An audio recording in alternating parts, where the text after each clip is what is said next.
that happiness is the totality of what one can buy, thus promoting materialistic and consumerist attitudes. In the realm of politics, Corinne McLaughlin and Gordon Davidson authored Spiritual Politics, Changing the World from the Inside Out, with a foreword by His Holiness the Dalai Lama. On its back cover is an appeal. Today, many of us committed to politics feel powerless to make a difference, and those of us committed to spiritual principles feel we have no voice in influencing the tide of world events. Spiritual politics counters our feelings of alienation by challenging us to apply the wisdom of the world's greatest spiritual traditions to today's pressing economic and social problems.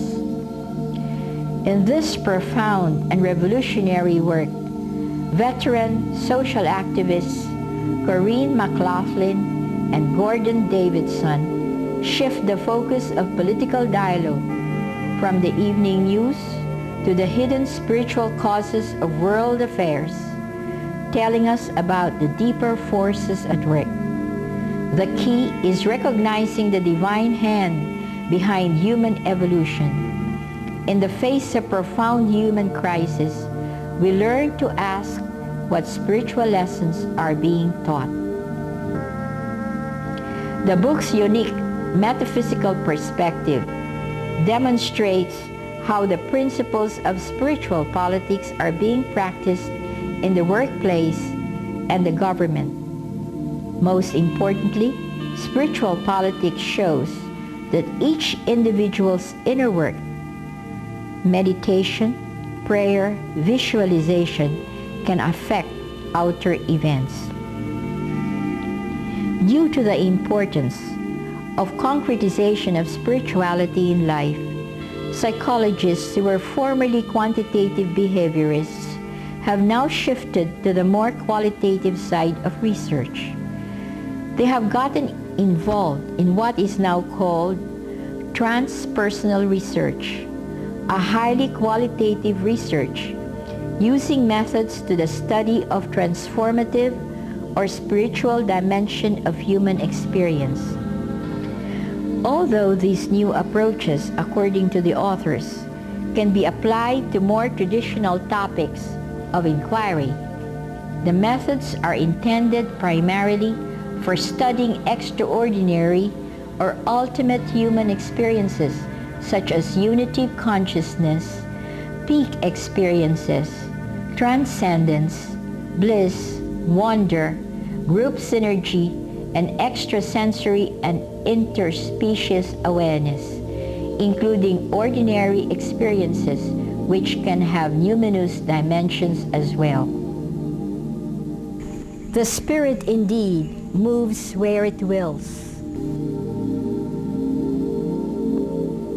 Another evidence that we are gaining insights that lead us to a heightening of our evolvement to a higher and more expansive consciousness towards the more subtler realm of the spiritual is the fact that people now speak not just of intelligent quotient, not just of emotional quotient, but also of spiritual quotient. It has been stated that more than high IQ, SQ integrated with EQ is a better predictor of leadership potential. Today, it has been discovered that success in leadership depends even more on high SQ. A qualitative study of 11 companies reveals the truly great companies are visionary and values-driven.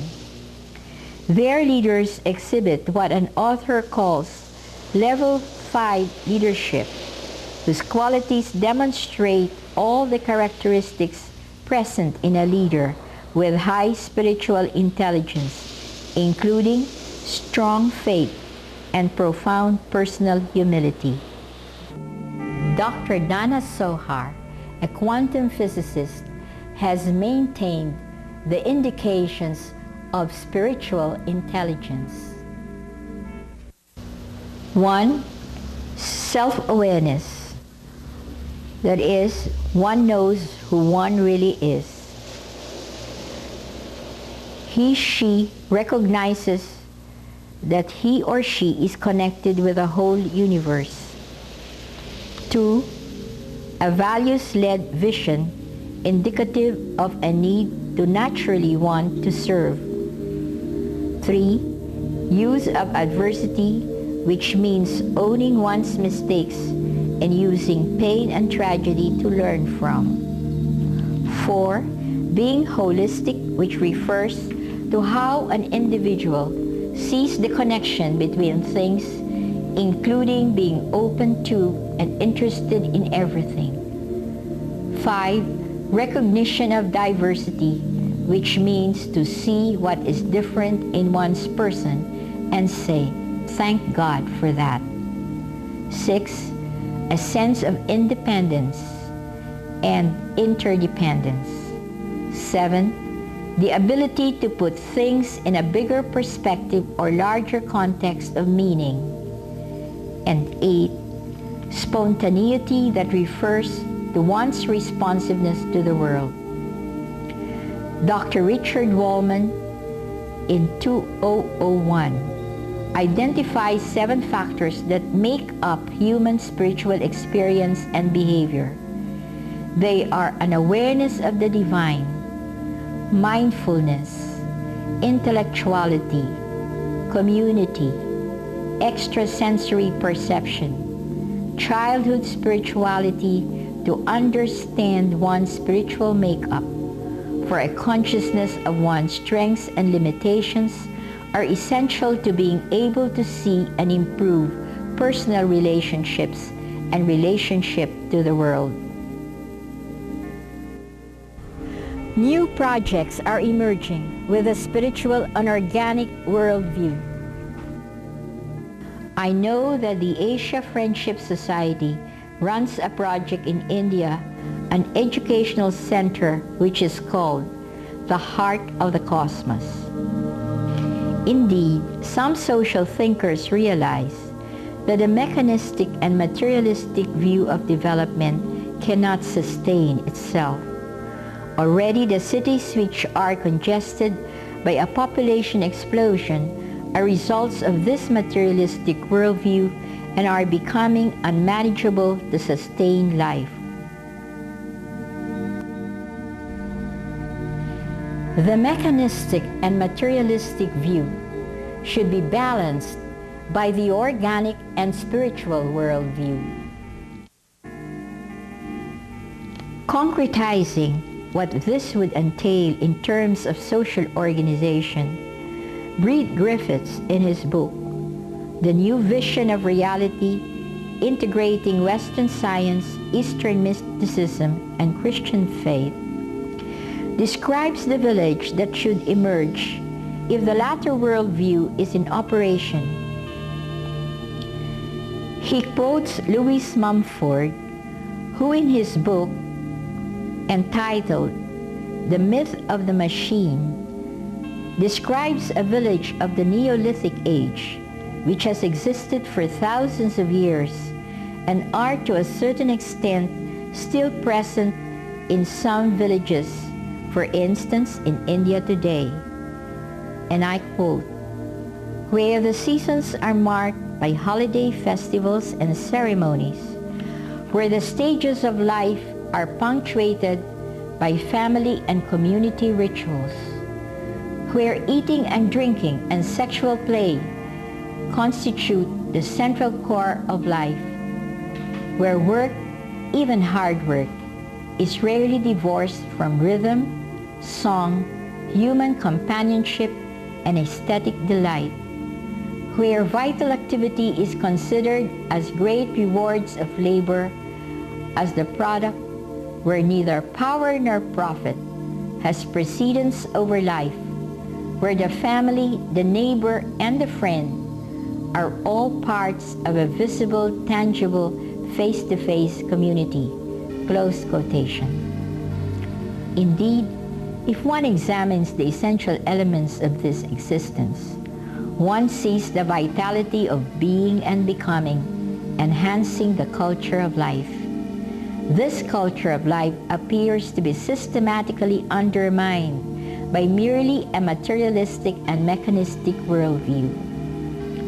Yet the challenge for us is not to reject the materialistic and technological worldview, but to transform them through a spiritual perspective into life-giving forces for the good of all, without exclusion and marginalization.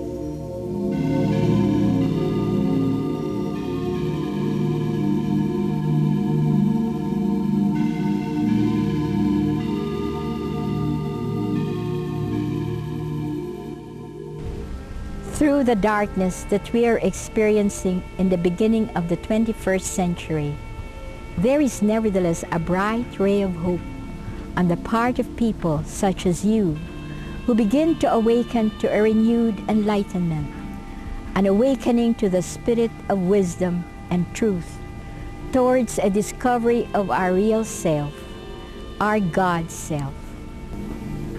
We begin to discover that the source of our very being is an infinite power, immanent and transcendent, who accompanies us in our life's journey. Together with people of wisdom, we come to be more and more aware that all creation which is whole is sacred, to be respected and preserved. The whole creation is an overspill of the mystery of a love of the ultimate reality. It is this absolute supreme being who will bless our efforts and make them bear fruit, promote wholeness and holiness, evolve a culture of life and not death and destruction, make us discover the truth of who we are, the meaning of our life, and our connectedness with all the rest of humankind and all creation. Daily as workers in the vineyard or the garden of our God of life and love, we nurture the sense of the sacred in everything and everyone.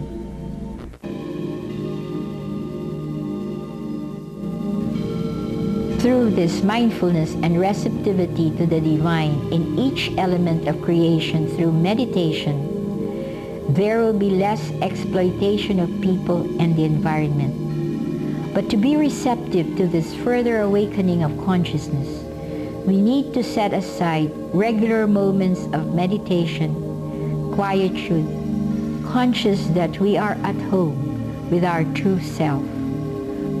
Our rootedness in God, in our God self, will cause the divine energy to unify our diverse creative efforts in a spirit of communion and solidarity, and will reverse organized greed to organized, compassionate care and action. Let me end this talk with a few moments of silence to listen to our heart that throbs and pulsates with love, divine energy from the heart of God. Sit with spine erect. Breathe deeply, slowly, rhythmically. Be conscious of your breathing. And when distractions come, because our mind is normally noisy, do not resist the distractions. Just consider them like passing clouds that you let go. Then go back again to being conscious of your breathing. You may say a mantra, a love word, while you breathe. I will sound the Buddhist bell 3 times. 1, to alert oneself. 2, to feel one's center. And 3, to start consciously to breathe.